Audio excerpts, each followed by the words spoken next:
நாட்டை விட்டு ஏதோ ஒரு நாட்டுக்கு வந்து மொழி தெரியாம தடுமாறி ஒழுங்கான தூக்கமும் சாப்பாடும் கூட இல்லாம வெயில்ல காஞ்சு குளிர்ல நடுங்கி உடம்ப வருத்தி வேலை செய்யறவங்களுக்கு உறவுகளோட அருமை என்னன்னு நல்லாவே தெரியும்.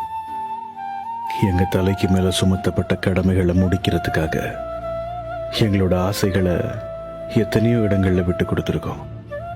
எந்த எதிர்பார்ப்புமே இல்லாம அன்பு செய்யறவங்களை ஈஸியா ஏமாத்துறதுக்குன்னு ஒரு கூட்டம் சுத்திட்டு இருக்கு. கடவுள்கிட்ட நான் கேட்கறது ஒரே ஒரு விஷயம்தான், இந்த காசு பணம்லாம் உடம்புல தெம்பு இருக்கும் வரைக்கும் என்னால் உழைச்சி சம்பாதிச்சிட முடியும். ஆனா உண்மையான உறவுகளை மட்டும் என்கிட்ட நெருங்கவே கடவுளே. பொய் வாழ்வா வலியே தீர்வா இல்ல